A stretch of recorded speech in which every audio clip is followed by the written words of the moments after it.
পৌষের শেষে হিমেল হাওয়া আর কুয়াশার চাদরে দেশ জুড়ে জেঁকে বসেছে শীত।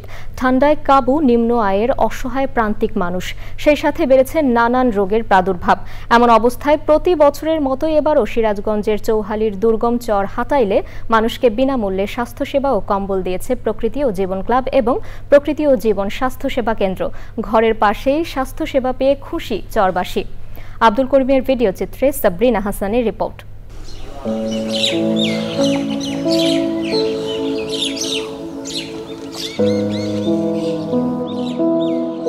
মানিকগঞ্জের ভূতের মোড় ঘাট। শিশির মোড়া স্নিগ্ধ সকালে ঘাট ছাড়ল প্রকৃতি ও জীবনের উষ্ণতার তরী।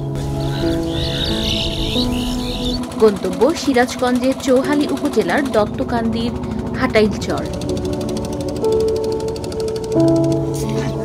যমুনা অধ্যুষিত দুর্গম চর হাটাইলের জীবন এখনো প্রকৃতির সমান্তরাল।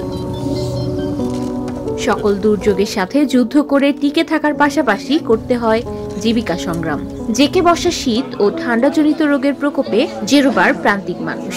এই জনপদে উষ্ণতা ও স্বস্তির বার্তা দিতে ৮৪ নং থাক মধ্য শিমুলিয়া সরকারি প্রাথমিক বিদ্যালয় মাঠে প্রকৃতি ও জীবন ক্লাব এবং প্রকৃতি ও জীবন স্বাস্থ্যসেবা কেন্দ্রের স্বাস্থ্যসেবা ও শীতবস্ত্র বিতরণ।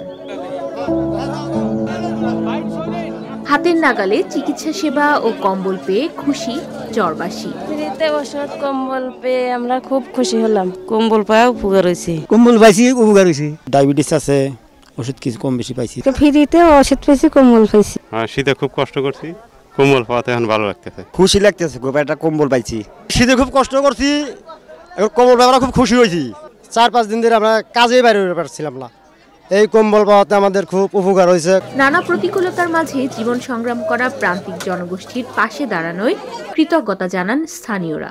ভাষায় বলার মতো কিছু নাই, তবে আপনারা মানুষের জনসেবার জন্য ভালো কাজ করেছেন, আন্তরিকভাবে আপনাদের ধন্যবাদ। অসহায় চরবাসীরা বিভিন্ন শীতকালীন রোগে আক্রান্ত, আমাদের পাশাপাশি যদি আরো অন্য সংস্থা আগে আসে তাহলে এই চরবাসীর জন্য অনেক উপকার হবে।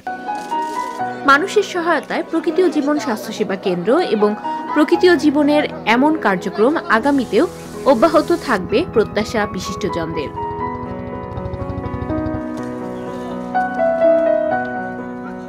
সাবরিনা হাসান, প্রকৃতি ও জীবন ডেস্ক, চ্যানেল আই।